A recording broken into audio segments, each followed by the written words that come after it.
What's going on, fam? This is KR Jones of the Off the Strength podcast, and I am here to tell you to like, listen, subscribe, and if you're feeling freaky, visit offthestrength.com. That's where you can go and get more information on us. That's where we can link, we can build, we can connect, and let's make this thing work. On a corporate level, I felt like they weren't fair with black folks and the white folks and stuff like that. And I called them out on it. And then they decided to let me go. Right? Long story short. They realized that they made a mistake in letting me go because I was running top 3 programs in New York. I started just having a demand that was higher than the business. I've always been tapped in and I've always been really, really good at what I do. So what started happening was I realized I didn't need this place anymore. Bad boy. That's a badass little boy. You ain't got to worry about that, Jizzle. If somebody doing something better than me and they in pocket, they gonna be right where they need to be, right beside me, baby. You know what that is, rattling? I'm the one they forgot about. I need some help reminding these motherfuckers. Boy, help me.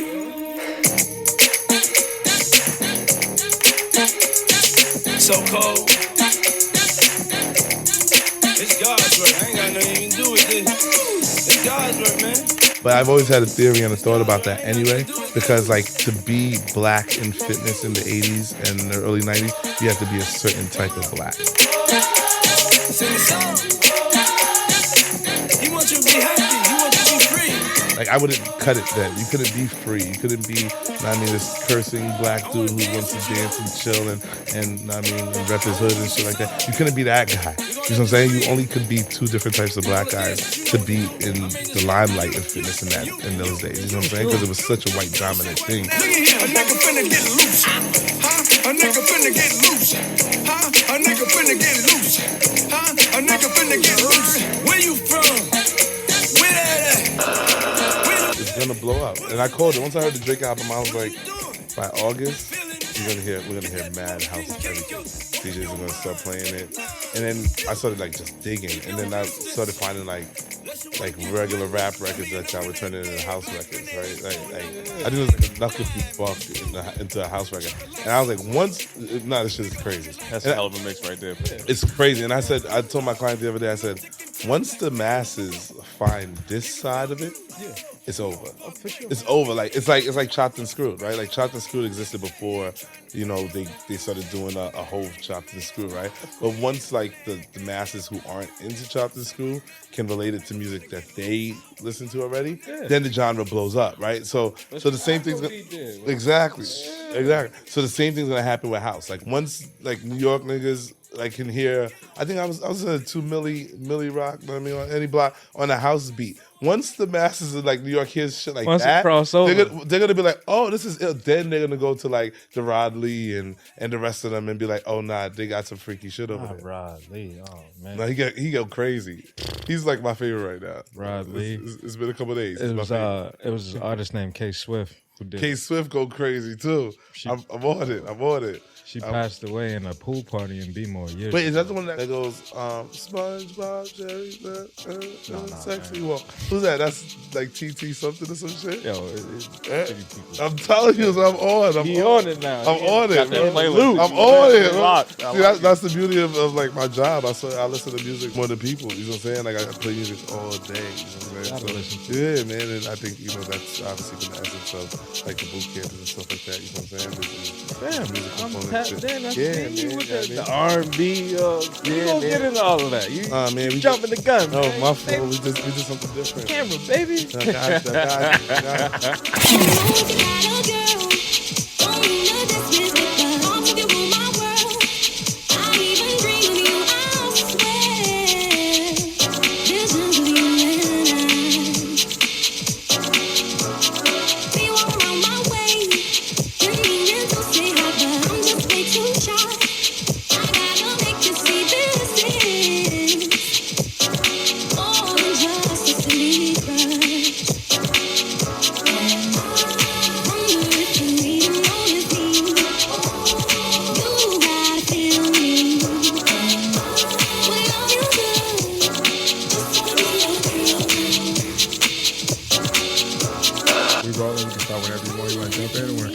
We already rocking, man. I say leave it all in, bro. Ready to rock? Yes, sir.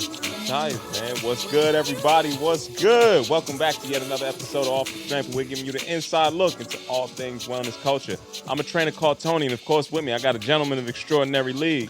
KR Jones is in the building. That's right, folks. We are back. And ladies and gentlemen, boys and girls, listeners of all type from near and far, you are now in store for a treat because, Brother Jones, What's the word? we got a very special guest in the building with us today. Crazy special guest. Let's hear about it, brother. First and foremost, let me start this by saying, run into this brother numerous times in the gym, outside the gym, at the function, you know what I'm saying? And this man be putting in the work. Mm-hmm. He gets the people moving. I'm thinking about, I was in Brooklyn kicking it, ran into this brother, and he was like, yo, you got to have me on the pod.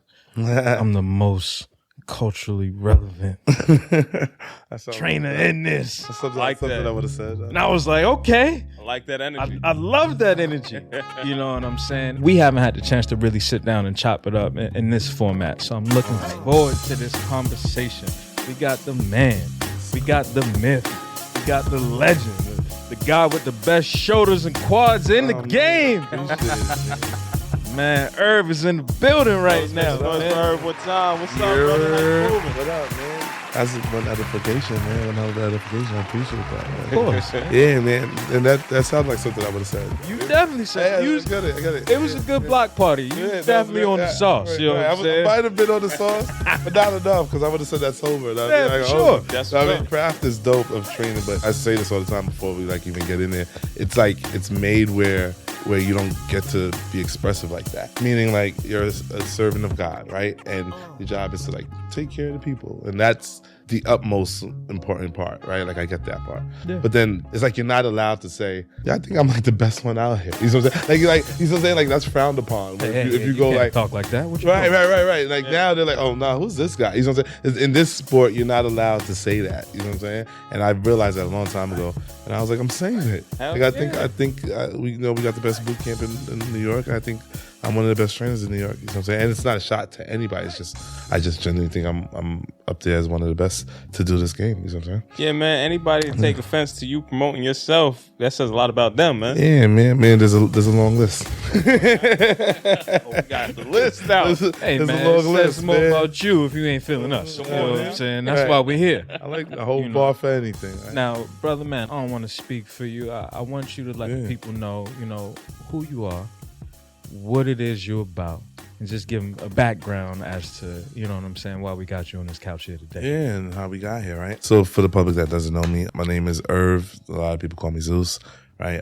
Just call me Irv in person, right? It's all good. Yeah, no, I train out in New York City, fitness coach, boot camp coach, right? I work with NBPA. The U. Yeah, the U. Shout out to the U, man, the greatest house ever.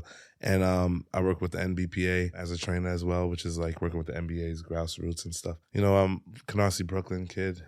Grew up playing and idolizing the idea of football. And I did my time where I played football for a little while. Then I got to play professional indoor football for a while. And I got hurt. And when I got hurt, I came back to New York City and really like got into the craft of training.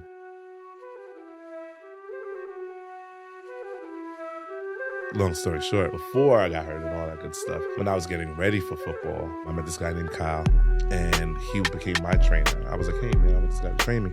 And through that, one day we was just in the gym, and I was just like, I didn't know how the body's supposed to move like this. Like, I was just like in awe at like how good he was at getting me to do the things he needed me to do, right? And he was like, well, study to move. And I was like, okay. I was like, can you show me that?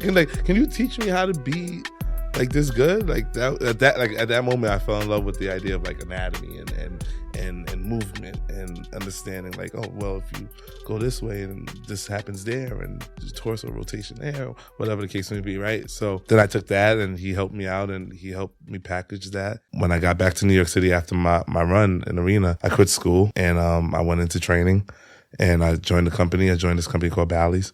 I don't know if you guys remember it. Come on, brother. Man, it's so long ago, right? So I joined Bally's. Total fitness. Yeah, I joined Bally's.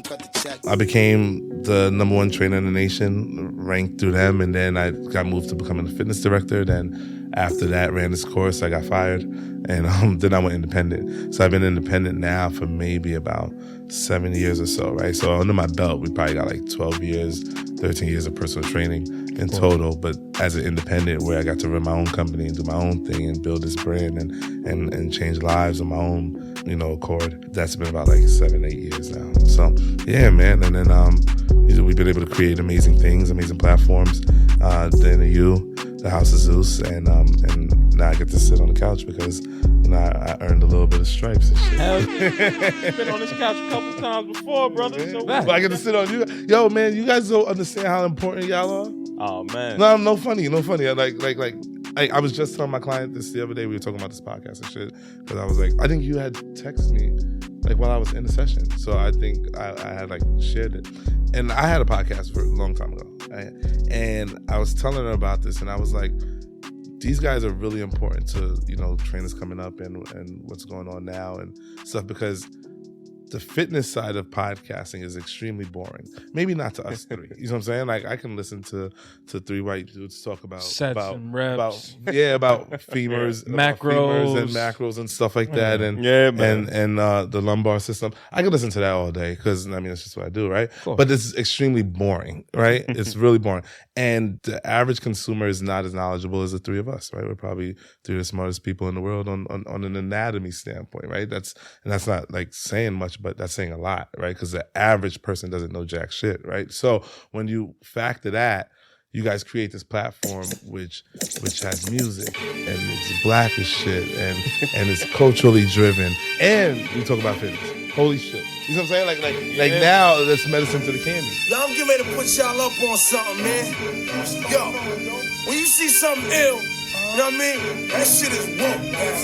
Anything ill you see is woke. Right? So at that point, you guys have a platform that is really important to people's ability to like digest fitness.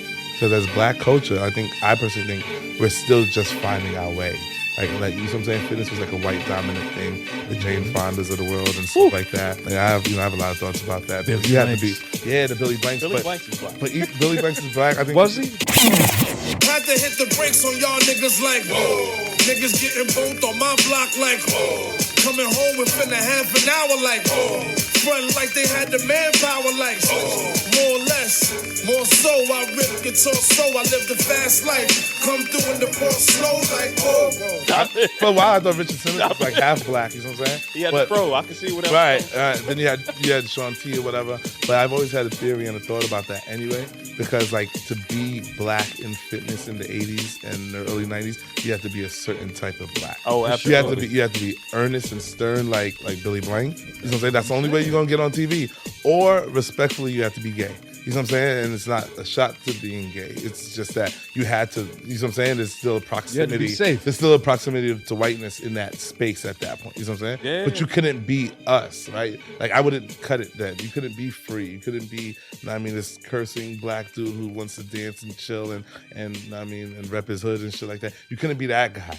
You know what I'm saying? You only could be two different types of black guys to be in the limelight in fitness in those days. You know what I'm saying? Because it was such a white dominant thing. So now we get to a point where as black culture, we're still finding our way, I think, in fitness, right? Like we're still getting past flat tummy tees. We just got past that. Like we literally just got past that. And then we step back into and now BBLs. Right. You know And now we're moving away from waist trainers a little bit. Like we're still in the red or blue pill phase of like quick fix and stuff. You know what I'm saying? Yeah. And respectfully, or disrespectfully, because I work in a gym that's predominantly white. I hate even saying it, but it's like they get it a little bit more, you know what I'm saying? Because fitness is a little more part of their culture. It's part of the affluent aspect. It's part of its social construct. So it's not our fault per se, you know what I'm saying? But it's like they're a step ahead in understanding the fitness grind than black folks, you know what I'm saying? So I say all that to say what you guys do, right? Because I don't want to give them that much credit. I say all that to say what you guys are doing is helping us, get a jump start, you know what I'm saying? Because we need folks like y'all who can give medicine through the candy and not make it boring.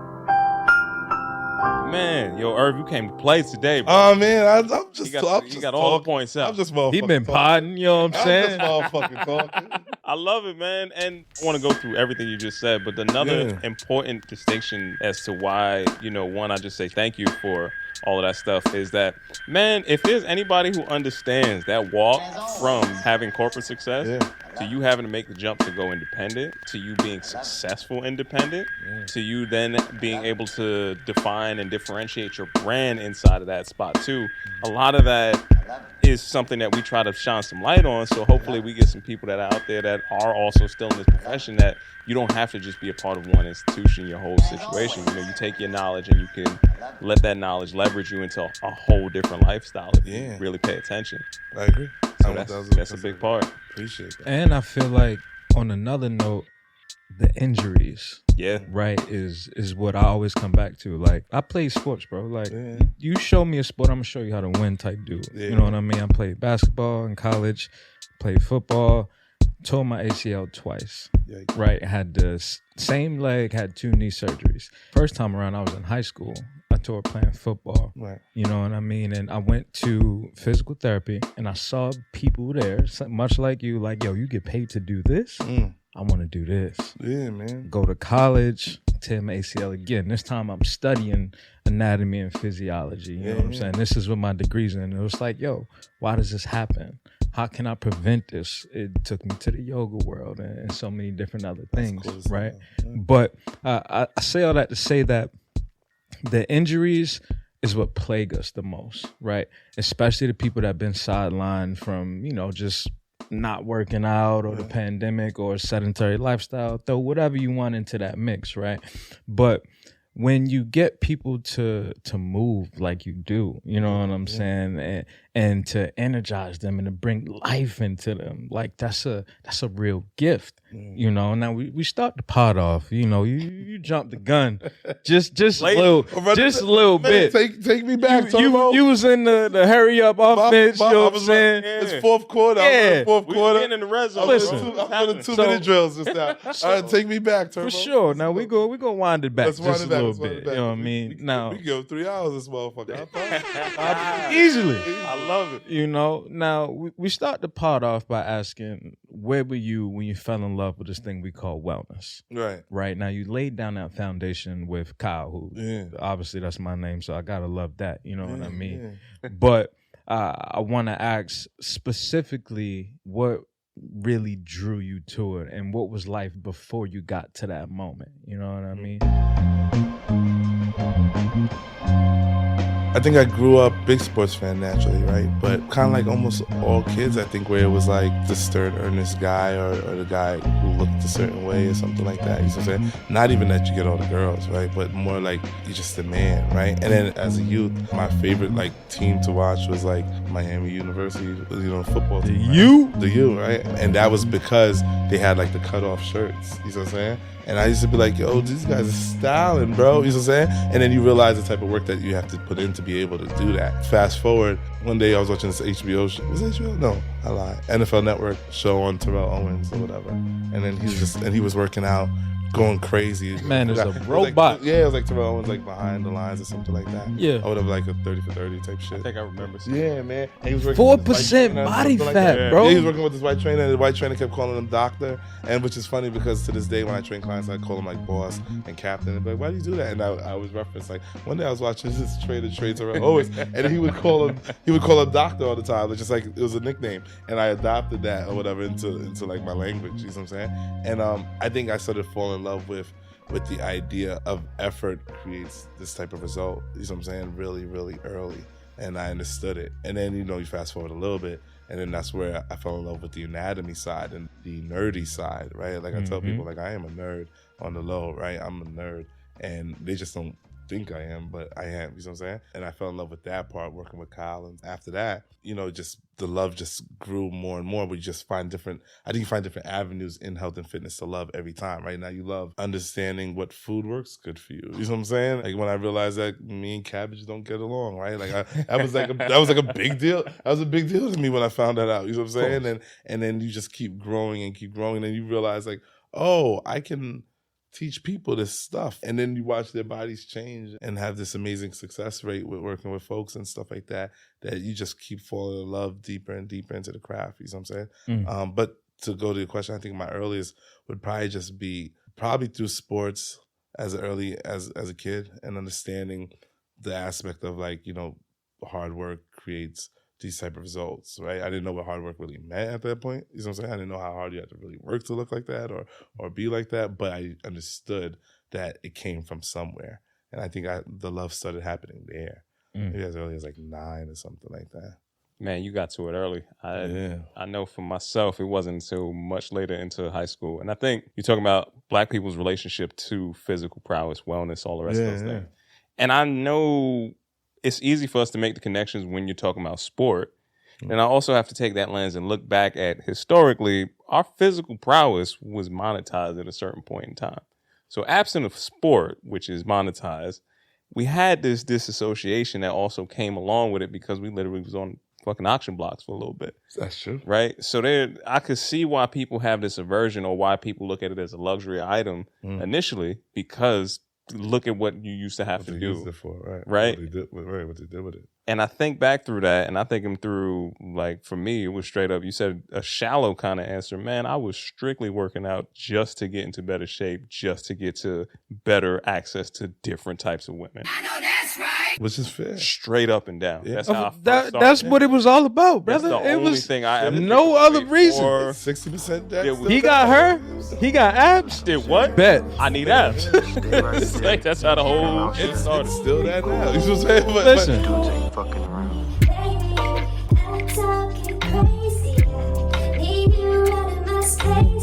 That's where it came from, man. I get it. Yeah, I get it. Man, I'll take it even further. I was a chubby kid when I was young. Same. I like snacks. Same. You know Husky, what I'm bro. saying? I wasn't even chubby. I was the husky kid with the personality. You know what I'm saying? BT and shit. I mean, I was a big kid too. Yo, I Listen. was BT too, man. When I was young, I remember seeing the skinny kids, and I would see they had veins and that vascularity, and I would look at my arm and be like, I ain't got that. You know what I'm saying? Like, Seen a vein. like I ain't never seen no vein because my shit was fat. It was fat on my shit. You know what I mean? And just being able to realize that at a young age was like, nah, I gotta do better. You know what I'm saying? And I didn't have any knowledge, any context of what fitness was.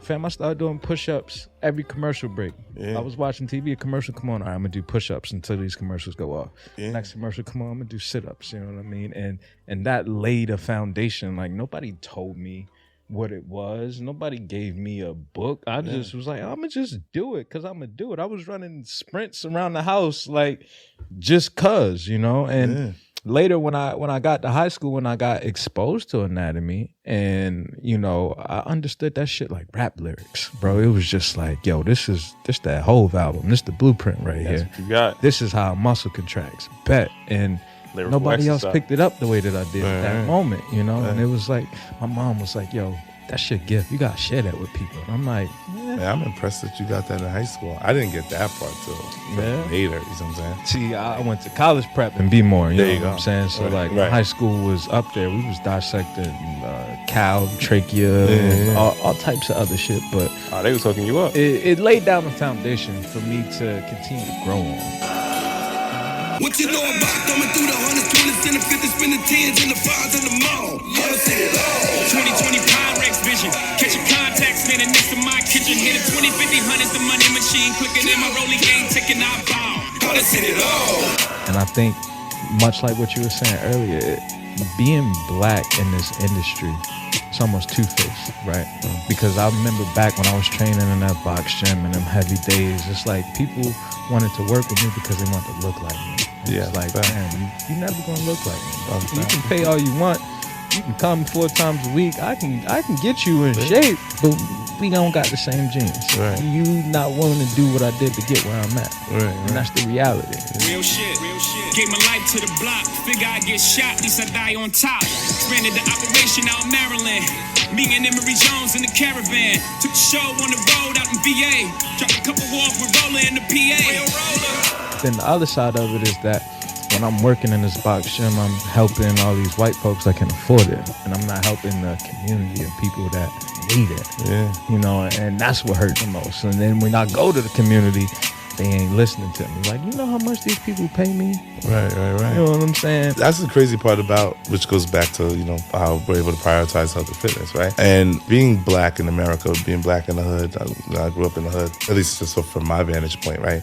It was about survival, right? So I had this conversation, Mouse. Of course. Right, Yeah, right. And we were training, and we were just having this conversation about what you just said brought me there, about guys having small legs. And, like women talk about like guys having small legs and shit like that. And and then first I was like, well, this new, fad in shorts is going to force guys to actually work out on legs. That's one. But right, it's going to force it. But two, it was almost like the Pimp C part where he was like, you can't blame us for wanting shiny things. You know what I'm saying? It was in our genes, right? And what that means in context is growing up, especially for black kids, you worked out for survival. And if you worked out for survival, to be honest with you, from the hood, what was the most intimidating thing or said that you were not to be messed with, right? Big arms, big chest. Squat racks was not a thing. You know what I'm saying? It wasn't a thing. It wasn't part of jail culture like that, right? Park workouts came dips from like pull-ups. Right, dips and pull-ups. Park workouts came from like a jail culture type of thing. You know what I'm saying? We adopted that into the regular parks, whoop-de-whoop. And then unless you played sports growing up, you didn't get the significance of like lower body power and lower body explosiveness. You didn't get any of those, dynamic Posterior chain activation. Right, those weren't a thing, right? So what was a thing? Like how big your chest is, right? How big your arms are. And that is part of now systematic racism, right? Which is, right? But I'm telling you, it goes deep, man. It goes deep. And the socioeconomics, it goes deep because now we have less resources, right? We have less gyms. We had the BRC growing up or whatever, which is in Brownsville and shit like that, right? Yeah. You remember the BRC? Right, we had that and they had like one squat rack of that, you know what I'm saying? And so you got these underfunded gyms where now people can only do as much as they can, you know what I'm saying? That's part of, funding into the system and funding the food desert and liquor store in every corner, these type of things. So now at this point, sadly, guys didn't grow up being able to value the lower body aspect until they got older. You know what I'm saying? And now they're working from behind. So now at this point, their upper's a lot bigger than their lower. It's crazy how it goes, right? Yo, the first time I saw that, and to take it back to that high school side, like when we first played, I played football too. I was DT and I was center. Yeah. When we first played a school that wasn't from where we were from, oh man, the size difference. That's when it hit you. That you was lining up That's against. when it hit you. It's like, yo, whose father is that? That I gotta go block. Oh man, that's a whole different person. That'd be the worst, right there. The worst. Yo, we went out to Long Island. Inner city kids, you're like, I bet. It's like, They the same age as us? Yeah. Nah, That's exactly how it happened. I don't like the way that looked. Homie just drove here. I saw him get out the car.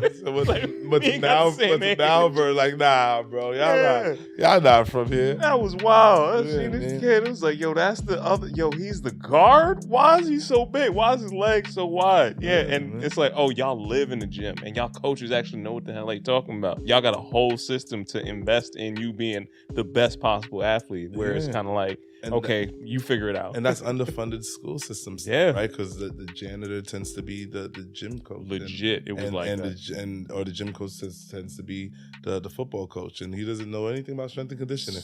That's the crazy part about being a black trainer, right? That nobody talks about. Black trainers almost have a ceiling.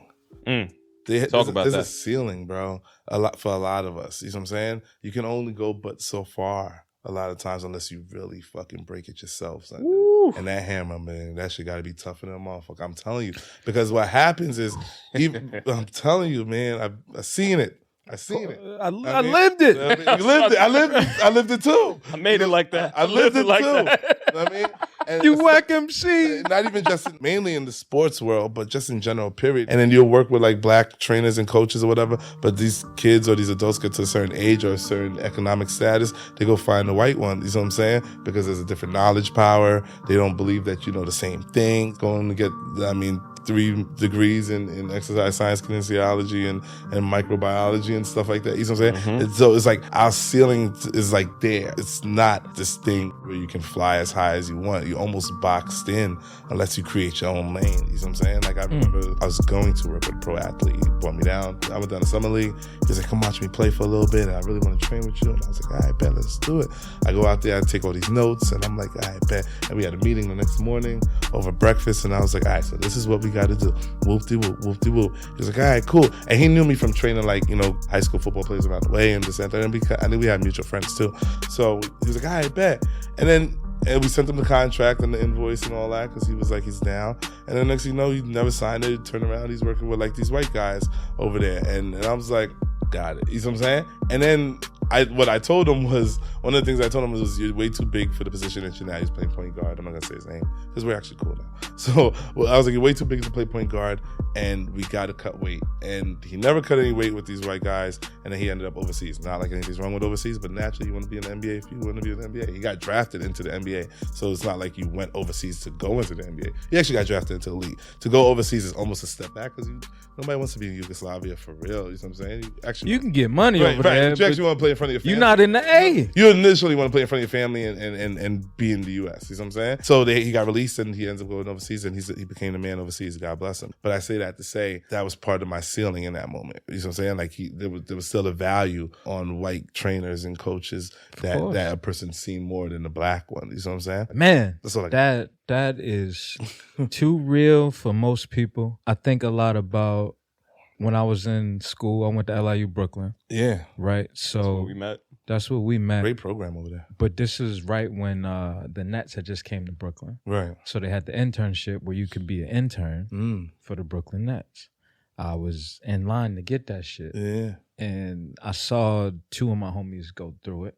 And I'm like, nah, it's a ceiling over there. You know what I'm saying? Like everything that you're talking about. Like, you know, I'm hearing stories about like, yeah, you know, I had to train such and such. And I was like, yo, we going to squat today. He's like, no, we not.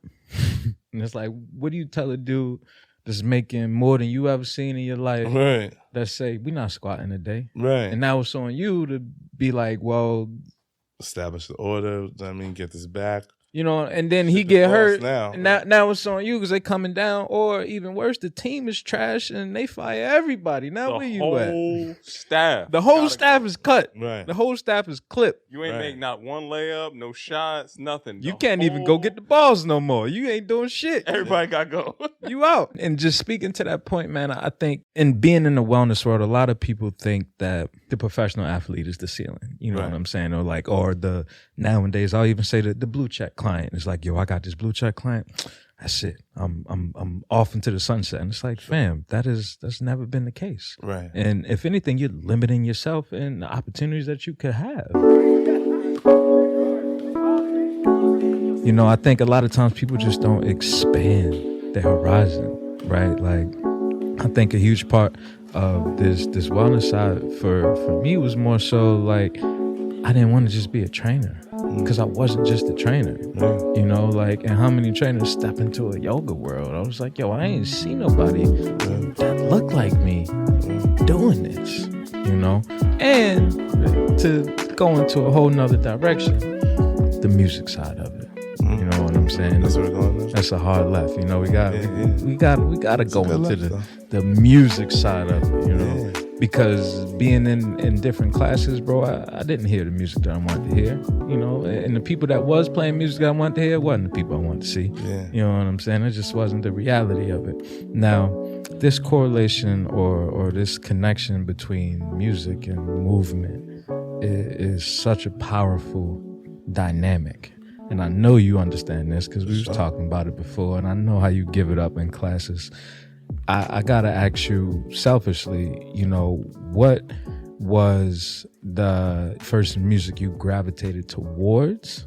You know, as a kid, like what really hit you and was like, damn, I ain't never heard nothing like this before. See, as a kid, I was like a Z100 kid as a kid. I swear, my had a good little mix, man. Yeah, man. My parents wasn't with nothing. It wasn't with none of that nonsense. None of that nonsense when I was young, right? None of that boobity boop shit. Yeah, and I remember my first there's two first. I remember the first album like I got through like my dad, and I remember the first album like I purchased, like my dad took me to purchase. I got the Biggie Smalls album, Ready to Die. That was the first album I ever got, and I would have to play it like really, really low on of course on the speaker. And yeah, like right that. To the speaker. Yeah, man. You know and then, but I think like you know where I really went was I got really into like New Orleans sound really early. DMX was my favorite at one point. Still is, right? My first album I ever bought was Flesh of My Flesh, Blood of My Blood. But then I gravitated to like the Juvenile side. Of course, and the Lil block Wayne is side, hot. and the block is high, and Cash Money. 400 degrees. And there was like this bounce in the music and stuff like that. And I just became a fan. And now I'm just like a fan of everything now, to be honest with you. You know what I'm saying? I'm a big fan of from the Lady Gaga, whose Art Pop album is one of the best albums you ever hear, to a Lil Baby album, or a Kodak. You know what I'm saying? So I go everywhere now. And then we were able to like leverage that, right, into the interview. So hold on, I want to pull it back a little bit more because a lot of people might not understand. You, in your path that you gave us, you went from training at Bally's. Were you a Group X instructor at Bally's, or were you doing one-on-one training? I was doing one-on-one training, and I got a Group X certification, but I didn't really use it like that. You got your block on fire, remain in the G. Until the moment you expire, you go where it is. You make nothing out of something, you handle your biz. They don't be crying, and it's something you will be able to chase. You got your block on fire, remain in the G. Until the moment you expire, you go where it is. You make nothing out of something, you handle your biz. They don't be crying, and it's something. So talk me through that process, because I know for me, rearranging that thought process and understanding how to train one person versus how to train many people versus how to motivate many people with this whole music tie-in and everything else, those are not the same skill set. No. So tell me how that whole development broke out. And not traditional either. You know, I was training one-on-one, whoop-de-whoop. I was doing my thing. I was a man out here, whatever. And I went to Kyle, my mentor, and I was like, I want to get into like group training and stuff like that, boot camps and stuff. And Kyle's always been a hard ass. Like, we're Kobe and Shaq in the second half of their career. You know what I'm saying? Like, I swear. You ain't working hard enough, son. Man, it's very that. You know what I'm saying? It's very that. It created resentment. Healthy resentment where I now wanted to be better than him because he was like the best trainer I knew. You know what I'm saying? And I was like, now I want to be better than you. So I say that to say, when I told him I wanted to do boot camps, he wasn't like impressed and like excited for me or whatever. Like, oh man, go ahead.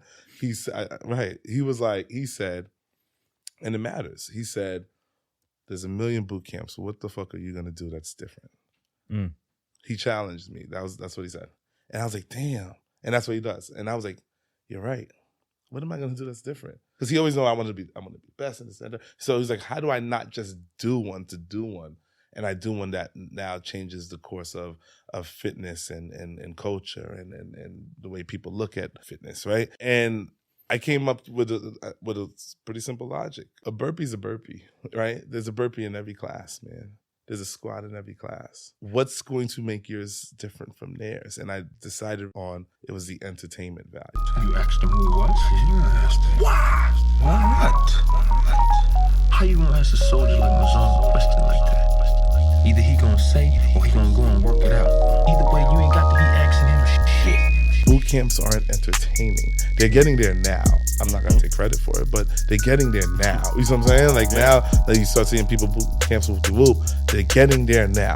But trainers, for the most part, are very boring. You know what I'm saying? And super like fast forward. I knew that once the pandemic came, that trainers are really boring. And if you ever see me do the IG lives and stuff like that, you know what I'm saying? Yeah, it was like the biggest thing ever, right? And I knew that trainers couldn't do this because trainers aren't entertaining. You know what I'm saying? All right, so now going backwards. All right, so it was like, all right, so how do I captivate the people? And my love for music played a really big part. So really early on, before people started doing it now, it was like, let's make these curated playlists. And I'm telling you, playlists took forever to make because it wasn't just make a playlist. It was make a playlist. And at certain points in the playlist, I put certain songs specifically or whatever because I knew they were super high tempo. And I anticipate my class is tired at the 36-minute mark.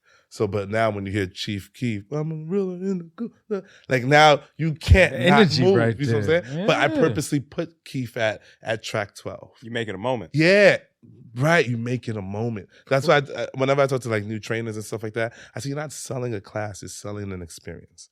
You're selling an experience, bro. You're not selling a burpee because they can do it anywhere. You're not selling a push-up, they can do it anywhere. You are selling an experience for people to go, damn, I want to come back to this stuff. You know what I'm saying? Yep. And that's what we were able to do. And the music was a huge component. So really early on, we were doing Drake nights, and we were doing Wale versus Summer Walker classes, and we were doing all these things where we had Black History Month. So for the entire month of February, it was all blackly black music, and everybody had to wear all black every class, or you couldn't come in. That energy. Yeah, man. And we were big on that, you know what I'm saying? And we capitalized on new records that were coming out or whatever the case may be, because I was super in tune with like music and stuff like that, music guys as well, friends and stuff like that. So we were able to play off on that so well to like where it is now. You know what I'm saying? That's kind of the inception in a sense. Yeah, man, it's live. So there is a very much performative aspect of a group class that, you, to your point, has to be entertaining, it has to be engaging, it has to still take all of your knowledge but put it into something that's a little bit more digestible to however many people you going. You mean some of these primetime classes, you getting over 30 people, something like in that range, to be able to move them through. When did you first see that this was going to be a thing for you to like really pursue in the business side? So like for me, I can tell you, I literally marched out of my corporate job in wellness. Yeah. I'm not even trying to joke with you, bro. I like legitimately marched out. Hired a drummer. Drums, whole nine. Wow. Left up out of there because I knew I wasn't getting the value that I needed to get. Going back to the first parts of the conversation. Yeah. I hit the ceiling and then I was like, nah, I'm kicking through this thing. Yeah. So I bust out, I go into my own direction. I end up finding and getting into that path of where Group X was. And I think Group X gives you a really good idea of how to start to structure a business. That one-on-one, you can make good money one-on-one. However much you want to charge. You want to charge this person for 1 hour of your time, make up the number that you want to charge. Right. It is not going to be the same number that you can get from 30 people. I can just promise you that off the top of my head. Ever. It's never going to be the same. And that's the only thing that I ever needed to understand. I was like, money, what exposure, yes. word of mouth, consistency, the look, just like and so your many time. different things. it makes so much more sense. But And your time. I was so locked into the corporate structure, it was just kind of like, oh, they're gonna give me the incentives. If I can move here to here, I can do this. And they put that little That carrot carrot right there, you see it dangling. You can get this. And I never paid attention to it until I got outside of that. I was like, oh, wait a minute. You can build a business over here. It can be sustainable. You can use your time smarter. So how did those initial kind of conversations start to formulate in your head when you were like, I'm leaving out of this space and I'm going to be independent? Like, how did you fortify yourself as an independent trainer? A couple ways, man. One, it wasn't completely my choice to be independent. It was them. They fired me. But interestingly enough, I started just having a demand that was higher than the business. You know what I'm saying? Like, I got fortunate, man. I've always been tapped in, and I've always been really, really good at what I do. So what started happening was I realized I didn't need this place anymore. I tell all new trainers the same thing. Any trainer that says, Irv, I want to do what you do or do it better, or I just want to be independent, I say, hey, go join a company, go join the crunch, go join somewhere so you can learn the business a little bit. You can learn that CMS system, so you can learn some structure, so you can learn how to talk to people, so you can learn how to get told no. So you know what I'm saying? So you can learn how to walk around the treadmill and go, hey, how you doing? How's your workout going? And then they're gonna be like, I don't want a personal trainer. And you're like, hey, I'm not offering you a personal trainer. I'm just asking how's your workout. Oh, it's going good. Great. What you working on today? Oh, I'm just doing cardio. What's your goal? Oh, I want to lose weight. All right. Well, how do you plan on doing that? I don't know. Hey, come with me. Let's go do a quick work. Got him, bitch. Get this quick eval real quick. Got him. I was the stretch dude. Hey, you need a stretch? Oh, man. Nasty stretch man. towel right Hey, Nasty stretch man. nah. I'm just I seen him though. I was never the nasty stretch. It was always one in the gym. It was always one of more the- than one. Don't act like that. So we got to a point where I realized that. You know what I'm saying? And on a corporate level, I felt like they weren't fair with black folks and the white folks and stuff like that. And I called them out on it. This is how the story happened. I called them out on it, and then they decided to let me go, right? Long story short. They realized that they made a mistake in letting me go because I was running top 3 programs in New York. I was running the Tilden Valleys. And they offered me Sheepshead, which is a flagship, which was more money, bigger. They came back to me like 2 weeks later like, hey, man, whoop-de-whoop, this was a mistake and shit like that. And I was broke. I was popped. This was in December, and Christmas was coming. I had a girlfriend, like $300 in my name, and I was literally thinking about going back to Sheepshead. Going to Sheepshead. And my best friend was like, yo, you've talked about being independent before. And I was like, I did. And he was like, jump out on faith, bruh. And I was like, yeah. He's like, yeah. And I was like, damn, and it's scary as motherfucker. It's No cold doubt. outside, bro. You better believe it. It was cold. It was middle of the summer. It was cold. Figuratively and literally. That's the real, right? And then he paid for my logo to get done because I was pop. And I sat with a really good friend at the time, and we went through every phone number in my phone. She was really good at this type of stuff. She did like politics and stuff like that, and like crowdfunding and stuff. And we sat in a bar and we went through every number in my phone. And she said, we're going to text every single person in your phone. I think I had like over 500, 600 contacts. I was like, what about the people I don't even talk to? Every single person in your phone, we're going to text them and say, hey, can I get your email? I got this new project coming. I'd love to share it with you. And I probably got out of the 600, maybe like, I don't know, 275 or some shit. You know what I'm saying? It doesn't matter. We put all them emails into a MailChimp, and then we put all the client results that I had over the years, and we said, hey guys, I'm independent now. Come fuck with me, long story short, right? And in my first year, I made 80 bands. My first month, I made like 10 bands and shit because people just rushed over and fucked with me on an independent level. You know what I'm saying? And I was like, oh, I'm really that good. Right. You know what I'm saying? And then that just blew. And then we fast forward to when I said, hey, boot camps is a thing. You know what I'm saying? I was doing boot camps in and out of Soho. And I'll give you the story of like the boot camp where I realized like, oh, this is a thing. Like this boot camp is actually like framed in my house. You know what I'm saying? This particular boot camp or whatever. It was when I decided that Black History Month was going to be a theme and a concept. And everybody had to wear all black and this and third. And I did the boot camp. And while I was prepping for the boot camp, because I prepped like 5 to 6 hours before, like I need the pressure of class coming to like be at my best, I think. And I said, what if I make people do a burpee to the name of every person that was murdered by a cop? Oh, damn. And I said, all right, let's do it. And so now we do the class. Class is 55 minutes or whatever. I got this 5-minute block at the end or some shit like that. Maybe I'm running over the time. Who knows? And I was like, all right, we're closing out class a little different. And I was like, when I say a name, you do a burpee. And then I think I played J. Cole Be Free record or some shit. If y'all know that record or some shit. And I'm in the now. And it don't take no x-ray to see right through my smile. I know I be on the go, and it ain't no drink out there that can numb my soul. Oh no. Ears and eyes, you understand? I played that record and shit, and then I'm just rattling off names. Eric Garner, I mean, Felice Castillo, and everybody's doing a burpee during the course of that. You know what I'm saying? Tamir Rice, and niggas started crying. I was like, yo, it's bigger than y'all. Like, this shit is bigger than y'all. You understand what I'm saying? And it was like not a dry eye in the room by the end of that moment. And at that, I left that class and sat in my car. I was like, oh, we got something. Right? Not in an opportunistic way, but in like a cultural way. We touched the heartstring. And they get it. And they understand. You know what I'm saying? And then from there on, my first year of doing the boot camp, we sold out every class. Every class was sold out. There was like a waiting list for class. Like literally every class was sold out.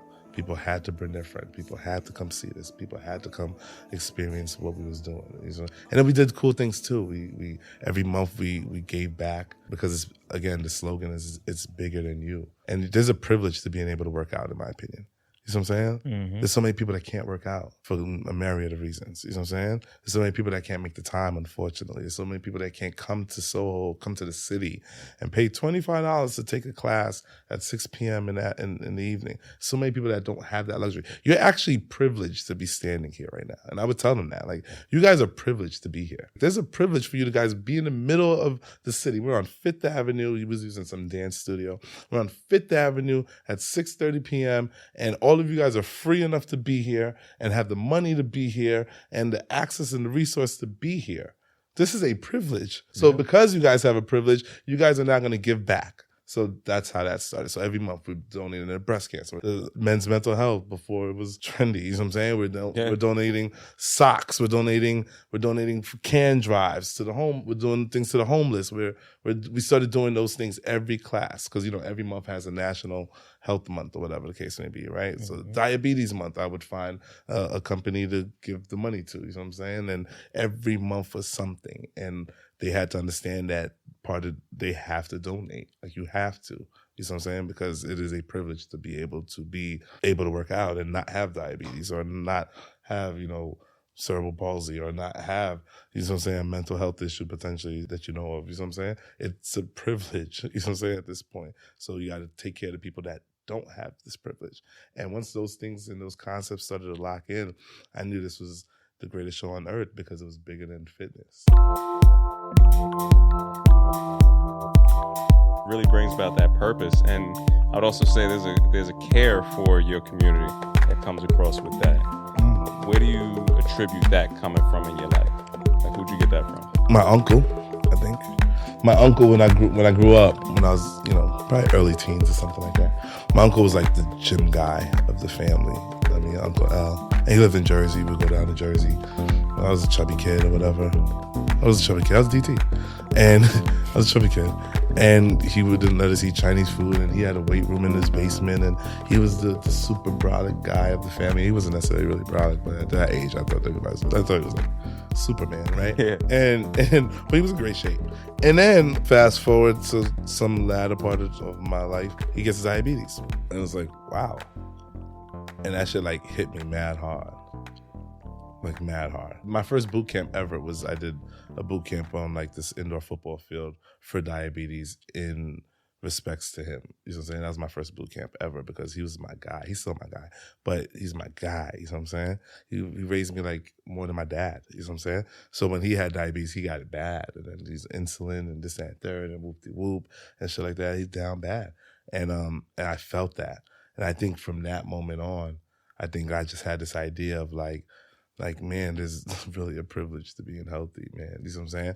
And anybody that has it, you would be a fool, or it would be really selfish to not flex your privilege to help people that don't have it. You know what I'm saying? Hell yeah, man.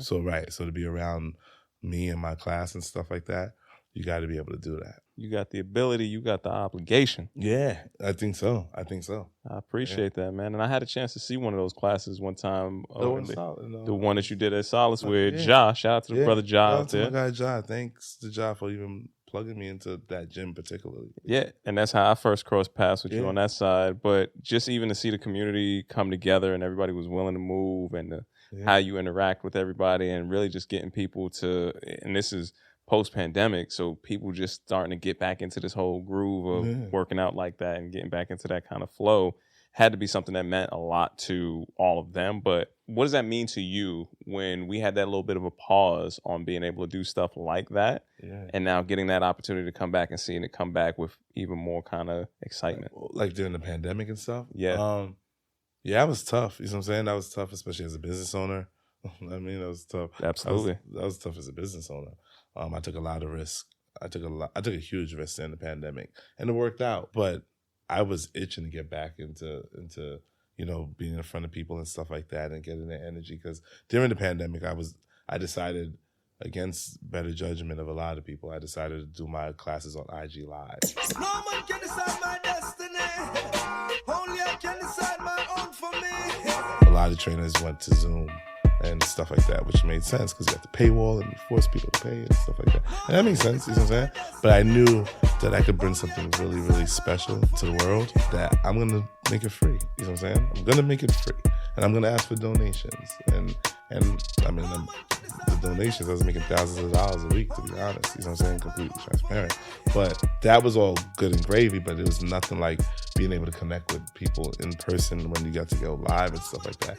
So it meant a lot to me to get back into that space, you know what I'm saying? That layoff made you like really, I feel like it did a lot for people on the internal, where it made you like see life different and perspective and stuff like that. The things that you thought matter don't really matter. And, you know what I'm saying? Like, and then when you take the pandemic in itself, and then you take the fact that it disproportionately affects more African Americans and people of color and stuff like that, right?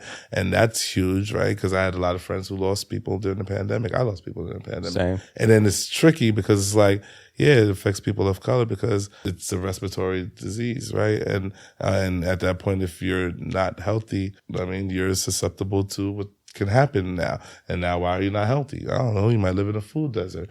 I don't know. We don't prioritize health and fitness like we talked about earlier in this vicious cycle, man. There is an interesting line between health and fitness and the pandemic. You know what I'm saying? And nobody wanted to address it. I don't feel like it was ever addressed enough. You know what I'm saying? But whatever. So I think in that, it put life in a perspective, in the bubble and in a vacuum of how precious it is, but also how important health and fitness is. Coming out of the pandemic is why so many more people, whether they're in the gym or not, adopted home workouts, adopted virtual trainers and stuff like that. I feel like the hiring of trainers is probably at an all-time high right now. Oh, yeah. Our industry is topping, it was 4.2 trillion. Yeah. Now it's somewhere north of like closer to 6 trillion global. And that's the part that I'm always trying to encourage people to pay attention to. The infrastructure of the box gyms will have us competing against each other.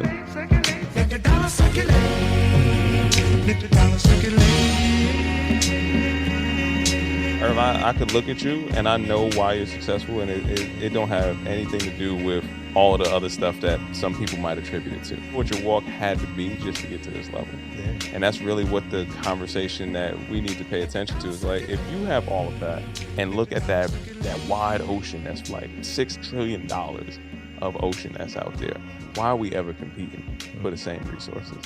What are we paying attention to? And then look at what's really moving it. Can somebody teach on any of those platforms that you just mentioned a class without playing any of the music that we play? Can somebody sell an article of clothing? You pick the brand that you want to pick. Does any of those clothes move without us putting on those clothes? Right.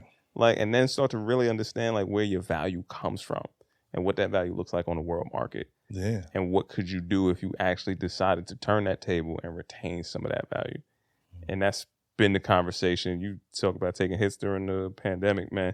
One of the gyms that I know you train in, that was on my app. I had 75 gyms on that app. Yeah. All of them closed at the same time, Irv. It was a very quiet winter after that. I was an ambassador. That's where I was no longer an ambassador. I was no longer an owner. So. They said, it was all. That's why I was in there. Closing. Yeah. Scanning rides right up in there for free. You know? The power of that pivot that comes with it and the fortitude, man. They could take a job, they could take the facility, but they can't ever take that career and that will that you have. Yeah, that's really going to be the thing that decides how you're going to continue to prosper in this whole position. You take that one skill set and you make all the opportunities you need. Yeah. It's a powerful thing. I mean, that's the beauty of this career, right? And in the sense, right? Because there's a lot of downfall. And there's a lot of stuff that we hate about this career. But the beauty of this career is it's not like selling Apple phones, right? This is a knowledge-based career. So I get to take my knowledge with me. You know what I'm saying? So you get to take it anywhere with you, right? So they can't take that from you. So once you've acquired it and you understand it and you learn it and you continue to learn trends and this, that, third, you can take it anywhere you want. So they can never hold you down, right? Nobody can ever hold you down if you got enough grit. You know what I'm saying? So you'll always be able to prosper if you have enough hustle in you because it is a knowledge-based business. So that's the beauty. There's a saying that a guy told me, he said, there's 3 things that's guaranteed in life. It's death, taxes, and people will need a trainer. And I said, that's a fact. This guy named Neil's an amazing guy. Older dude, he's like 50, 60 years old or whatever that I'm really cool with. And we were talking about, my goal is to open up a gym space in about a year or so. Oh, that's what's up, man. Yeah, I don't want to talk too much about it, but that. But we were talking about it, and he was like, man, you don't got to worry about shit. He said, just 3 things that's guaranteed in life. Death, taxes, and people are going to need a trainer. And I said, that's a fact. And then we went back to having lunch. Man, it's real, brother. It's real. Right. That's a space that, again, I know a little too much about. So when you open it, I want to champion that. I want to make sure that you get the right kind of direction on that side too, man, because it's more important for us to be a part of each other's success and see other people take that on, man. I've had a brick and mortar. Yeah. It's a different game. It's a different life. We'll definitely talk off camera and shit. Yeah, man, I got you. I want to hear about it. I got you, brother. I got you. Man. See, that's that privilege space again right there. You know what I mean? Of being able to have that experience. Oh, yeah. When you was talking about the class, the Black History class. Yeah. That shit was real. I was thinking, it took me back. Like I said, I'm from Baltimore originally. And, I grew up. It was the hood, but you know what I'm saying? I went to school in the county. My parents wanted me to have an education, you know what I'm saying? But being back in Baltimore, I remember I went to the neighborhood I was in. It was like a basketball court that they shut down, turned it into a football field and put a track around there. Yeah. And I was just thinking about, like, bro, I went home and got my moms to walk around the track with me while I ran, and I did laps. And as I'm running around this track, I'm sweating. And as I'm sweating, my sweat's hitting the ground. And I'm like, damn, this is for the homies that died over here, that got shot over here, that don't have this opportunity to run, don't have this opportunity to work out. And that's when I was like, that was my moment, you know what I mean? And that's just fine, because that's real. A personal moment of like, yo, I work out for the homies that don't have the opportunity no more, that's locked up, that's not here, that don't even have the mindset for it, you know? But I say all that to say, you know, I love your story, man. I love the work that you're putting in. You tease what you got going on, but selfishly, I want to ask, you know, what does success look like to you ultimately? At this age, it's time. It's time. I have 2 kids, man. I have 2 amazing kids. Happy belated Father's Day to you. You know what I'm saying? For sure. So today, it's time to have freedom, to be able to, you know, spend time with them. The trainer life is, I think anybody in service, I don't think they're really fully valued personally. You know what I'm saying? Like, our times aren't really valued, and we're on hand and foot to people in this weird way sometimes. And you have these, you know, early morning long nights and stuff like that, or just, you know, the grind of building your own business and stuff like that. And then you miss out on a lot of other things, you know what I'm saying? So I think for me, success doesn't have a monetary value, right? It doesn't have anything else besides time today. I mean, 5 years ago, I probably would have told you $1 million, right? But today, it's just time, you know what I'm saying? On the business level, it's creating this utopia in fitness for me, man. Like I had this idea, I'm creating this house of fitness, man, especially in New York City. And I think New York City's relationship with health and fitness is a little tricky sometimes, especially versus like other regions and stuff like that. I had a conversation about like how they get it in Atlanta, they get it in LA and stuff like that. They get it in Houston, Texas, and you know, Texas as a whole. And New York is kind of getting it, but we don't make fitness fun. You know what I'm saying? Fitness is like the DMV. It's like, I feel like going to the DMV. You gotta take a number. Yeah, it's like, oh my God. You know what I'm saying? But then when you see fitness in those other places, there's a culture behind them, and there's a love and a fun and an art behind them, man. Some of my favorite boot camps to watch live in Atlanta. Hell yeah. You know what I mean? I think I heard y'all talking. I heard the episode where y'all were bigging up one of those Atlanta boot camps. That's every episode that I get a chance to let them know that I'm coming down to Atlanta. Man, I want them to come up here, man. I want both. I know who you're talking about. You know what I'm saying? I'm not even gonna say their name. Hell yeah. But I know exactly who y'all talking about. I'm coming. I watched it. I watch them all the time, and I just sit there and like, these guys is good, man. Killing it. Like man, they got the best boot camp in the world. You know what I'm saying?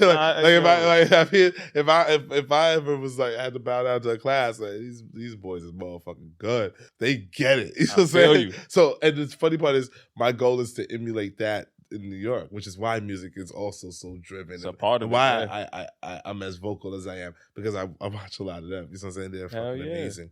But yeah, so success looks like, you know, time, and it looks like creating this thing where fitness becomes more fun. Those 2 things for me is what success is, and I can rest my laurels on that one day. Like, I did my job, you know what I'm saying? Hell yeah, man. Time is the most precious, valued asset, man. We don't really get enough of it. It's always depreciating. You know, we always want it back. Yeah, man. So that's always going to be a thing that, you know, I got to champion you putting that on your success side. Now, outside of success, you know, you talked about, and I can see you're just like so committed to this whole industry and so committed to all the different aspects. Going through being in a one-on-one trainer to being a group fitness trainer to like now starting different businesses, multiple different arms. What are you looking forward to doing in the future for where you're trying to take your business and your own personal development?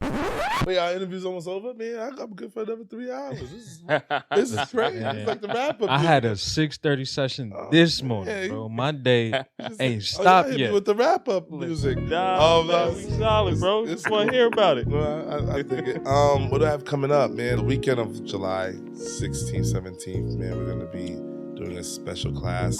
To everybody listening, come out. More importantly, right, to the trainers that are listening, come out. Shout out. That's big on my bingo chart. Big on my bingo chart. And I say this humbly because I was not that guy. Very Kobe, very like anti-trainer friend growing up. You know what I'm saying? When I got into this career, all the trainers at Bally's hated me because I swear they didn't like me because I didn't embrace them like that. You know what I'm saying? I'm very competitive as a human. You know what I'm saying? But over the last couple of years, you know what I'm saying? I understand, you know, when together and we could build it together. And also weirdly, like when you look down south and stuff like that, you see 100 different trainers in one trainer's class, right? When you look in LA, you see 100 different trainers in one trainer's class. Like, why the fuck don't we have that, man? Because I mean, and New York is just this competitive ass place and it's very crab in the barrel and it's this and third and so I say all that to say, I want trainers to like support other trainers more, not just because you could repost some shit, right? But like if you're free, pull up to a trainer's class. You know what I'm saying? That's why I started doing verses. You know what I'm saying? I did verses because of that. It was like, I'm going to get into a space where I could just pair with a trainer and we just get freaky on them. You know what I'm saying? Like, why not? So then I started calling it verses. And then there was Harlem versus New York music. And then I did a Philly with my guy Corbin, Philly, New York, or whatever. You know what I'm saying? And that's what training needs to go, especially here. You know what I'm saying? So I say that to say, I do have an event coming up the week of the 16th, 17th. Stay tuned for it, ironing out the date. But I do want trainers to come. You know what I'm saying? Come through, get on stage with me. Come scream at folks with me. You know what I'm saying? Like, come through and go crazy with me. I'll give you 10 minutes of my class. Like, what you got? What you want to do? Go off, bro. Go put up to some ab shit. Let me go sit down and shit. Let me go hype you up or whatever. Build that. You know what I'm saying? Because that's what we don't have. You know what I'm saying? And I think when that happens, fitness becomes a little more fun. And then when it becomes a little more fun, people now want to be a part of it. And now it doesn't feel like the DMV anymore. You know what I'm saying? And it feels like going to the club. You know what I'm saying? And because you get to see all these trainers that you know or seen of in the same spot and they dapping each other and getting freaky. You know what I'm saying? And I think that's the next level. So to all trainers listening, man, pull up on me, man, and pull up on each other and invite me. You know what I'm saying? Like, I'm not, you know what I mean? Like, I'm not above, right? So invite me to y'all class and, you know what I mean, to chill, man. You know what I'm saying? Like, don't charge another trainer to come take your class, bro. Just invite the trainers to take your class respectfully. You know what I'm saying? Like, just give him a spot to chill and take your class because he actually doesn't need to be there. You know what I'm saying? Because I'll be trying to take classes and they'd be like, all right, cool, pay for it online. I'm not paying, bro, because I actually don't need to be here. Like, I mean, I'm coming through to support you. I'm not paying. I'm coming through to support you. You know the vibe. Yeah, like, I'm coming through to support you. Yeah. And then obviously I'm going to post and repost and big up what you're doing. You know what I'm saying? Like, so that's one trainer nod to another trainer nod, and if people fuck with me, they're gonna be like, "Oh, if Irv fucks with that trainer, that means that trainer's good," and that gives you a nod. You know what I'm saying? So don't charge trainers to come hang out. You know what I'm saying? Like, why? So anyway, and then we have a big event. Please, Mark, y'all gotta come to this, man. Y'all gotta come. Even if y'all don't work out, just come through. I'll tell y'all off camera. On the 14th of August is what is slated. It's gonna be amazing. That's all I can say about it. It's just gonna be amazing. So come hang out. You know what I'm saying? Y'all don't gotta work out. Just come fucking hang out with me. You know what I'm saying? And shit, report it. I mean, talk about it. I'm giving y'all press passes. So y'all can talk about it on the next podcast. Yo, we gonna be right out there. I'm giving y'all press passes. We ain't had one of them yet. I need one of those. So y'all can talk about live like how y'all talked about the boys in Atlanta. I want y'all to talk about me. How y'all talk about the boys in Atlanta. Because when I listened to y'all talk about them, I was like, damn. I was like, I can't wait to get on the show. Yo. I was like, I want them to talk about me like they talk about that. Like, damn, somebody love me like that. Yo, Irv, your classes is fly. I'm going to give you all the props. I seen you do your work in class. And them Atlanta boys got a couple other things that they bring to the class that if they gonna be there on the 14th, I'm gonna talk about them the same way. No, I promise you. We got something better than bricks, man. I promise. We got something better than bricks, man. But no, they're amazing. No funny shit. But August 14th, man, that's coming. And then we're gonna have little boot camps happening. I'll make sure I send you guys flyers. We'll have little boot camps happening from now till August 14th. But those two dates that I just mentioned are like our big event things. See what I'm saying? And yeah, man. And I'm really, really proud of them. And we're in the studio now working on them shits and rehearsals and stuff like that. And those are gonna be a thing. Man, I'm here to promote. I'm here to plug. I'm here to move. I'm here to do it all, brother. The information before it happens. Absolutely, man. We got to make sure that we show up with the coalition we're willing, Kyle. Off the strength. Hell yeah, man. You know, and all of that. Free press passes for y'all. I can't wait for it, man. Speaking of off the strength, now, we went through so much, man. But if there was somebody out there who had to get started on their own personal journey inside of this whole wellness thing, you gave them so much about how you got from points that you went through. If I'm just starting brand new, what's a tip that you can give me off the strength? As a trainer? As a trainer. Okay. To help myself navigate and get into the position that you're in today. I think this is very important, to be honest. It's besides keep it simple, stupid, but I think it's results are your friend. Mm-hmm. And the reason I say that is because we live in a social media era now. You know what I'm saying? And I remember where trainers were in the background. You know what I'm saying? You didn't even know who trainers were. They were just trainers. You know what I'm saying? They were not important. And now trainers are celebrities. Shout out to y'all niggas, right? Trainers are now celebrities. You know what I'm saying? And now the game gets whitewashed in the celebrity of it, and it's not about results, right? So what always like baffles me is when I see these amazing trainers on like a social media platform, and they don't train any clients. Like they just show themselves working out. I'm like, that's cute, but like, show me some clients, you know what I'm saying? Or show me something that makes you a quality trainer, because you and I know that what I can do and what you can do and what you can do in the gym and I'm not, does not mean that we can get somebody to look as good as they want to look because we look a certain way or because we work out a certain way. You know what I'm saying? Absolutely. So the game is shifted, and without me going into a tangent, but the game is shifted where the average guy who works out and looks really good for himself, I mean, people say, "Oh man, you look amazing. Can you train me?" And he goes, "Sure, I could train you." And that's why the game went into the toilet not 10 years ago, because, and we're coming back on the bell curve, but the game went into the toilet 10 years ago because guys with no certification, and it's not a knock, because I started training without a cert too. You know what I'm saying? If you're smart, you're smart, and if you read, you read. But guys who didn't even have training on their bingo chart, but they have a 6-pack abs genetically.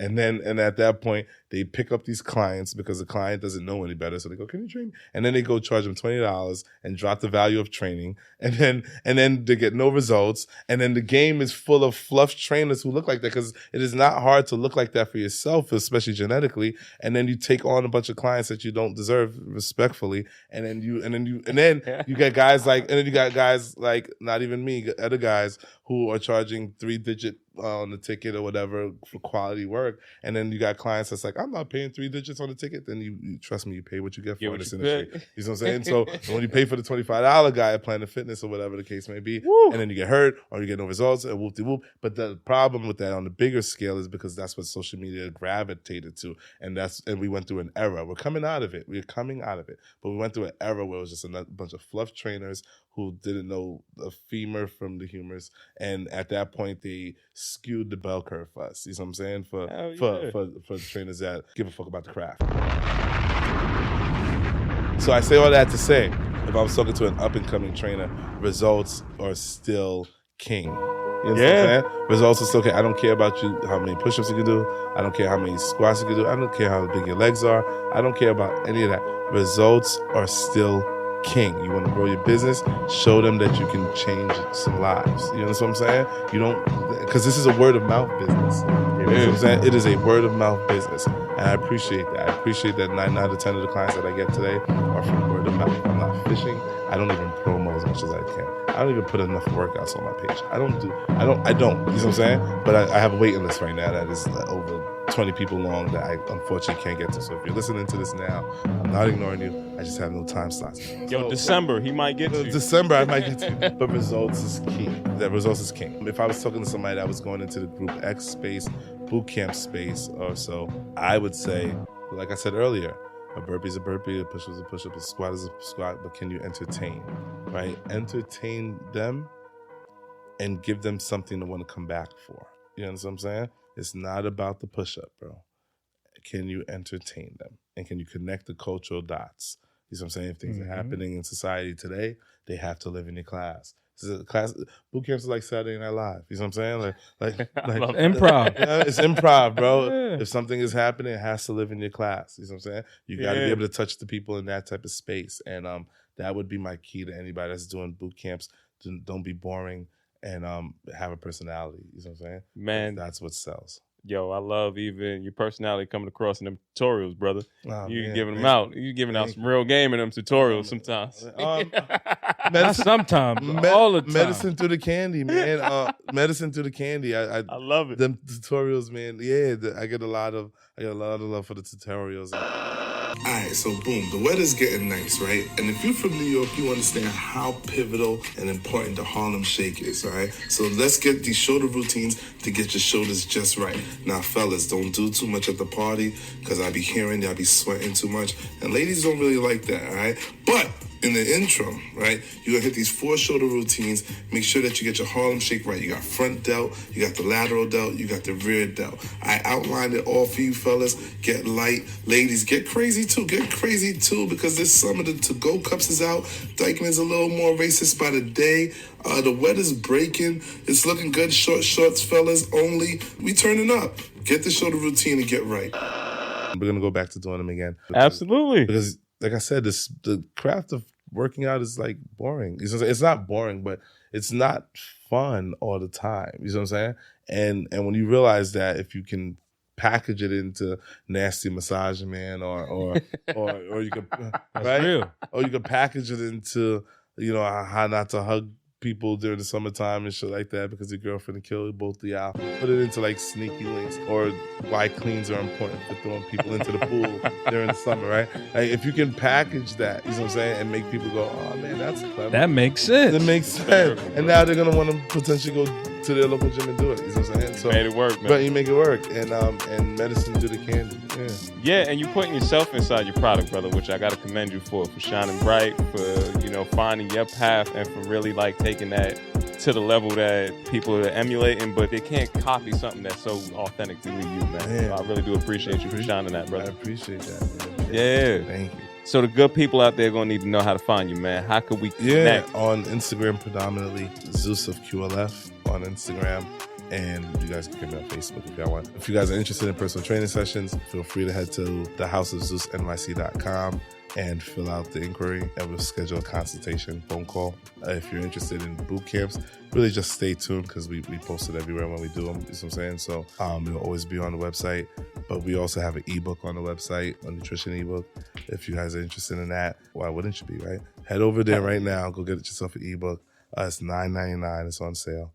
And we have sliders, which are really, really dope when people really understand how to use it and understand, closed chain exercises and stuff like that, right? That's a whole different conversation, right? But when people really understand that type of stuff, sliders are super beneficial, right? When you really understand how to use it. But nobody has put it in a space where people can really like digest sliders for real. So when we made them, we decided to make a QR code that you scan, which sends you to a YouTube, which has over like 50 different slider workouts on there. You know what I'm saying? So that way you get your slider and then you get your QR code. That's a keychain. And if you go to your local gym or if you're in a hotel on travel, whatever, take your slider with you, upload the workout, check it out. It's a bunch of my homies working out and they're doing really dope slider movements, upper body, lower body, core movements, and you get a full workout in there. You know what I'm saying? So, yeah, man, sliders are really, really dope when you get it. So, you guys listening, feel free to head over there and support good business. And I am also black. Hell yeah, man. Bang, got aim with that. You know what I'm saying? You gotta support the black business. Boom. Bang. That's it. Drop the mic. I appreciate the hell out of you, brother Irv. Again, so much love to you, brother. Thank you. And I know this is going to be the first of many, my man. Oh, man, I hope. I trust. You know what I'm saying? I'm inviting you guys to everything we do going forward. So pulling up, man. See you guys off the strength. We in there. Can't wait. Once again, it's been another fantastic episode of Off the Strength. I'm a trainer called Tony. KR Jones. Peace and much love to y'all out there. Until next time, we'll see you soon. Peace. It's the Patreon part. got the paywall. It's a paywall. Got the bonus apps going back there, man. Nah, that shit makes a lot of sense though. Like on some real shit with the world just getting back open. Like obviously the shit that's gonna make people move and come together is gonna be the most popular shit. So. Yeah, man. I think niggas want to dance, and I mean we was dancing. You know what I'm saying? But we was woo walking. You know what I'm saying? We was still dancing, drill music, and niggas dancing. But that was like feel good dancing. You know what I'm saying? I don't think you can play that type of house. I ain't got to dance on the op no more. Yo. You know what I mean? Yeah. There's only so much like, hammer dance that you could do. And like invisible ops, you gotta pay attention to and shit. I mean, Yeah. so now it's just like no more. I got supporters now. No haters. I got actual followers. Now it's just feel good music and shit. I mean, so It's crazy. it's so crazy. I got people that support me now, man. I ain't got haters no more, dog. It's quiet for that, yo. We don't want that. What's good, everybody? I'm a trainer called Tony, and I am here from the infamous Off the Strength podcast, asking you today, listeners, viewers, wherever you may be, to please like, listen, and subscribe to our podcast. This is how we're going to continue to be able to deliver you the best goddamn wellness information out here. So if you want to keep hearing this and you want us to keep growing, you are a part of this show just as much as anything else. So please go to offthestrength.com. Make sure you check out our blogs. Make sure you check us out on IG. And if you're hearing this voice and you didn't hit that subscribe button, know that Kyle is going to come looking for you. You got that right.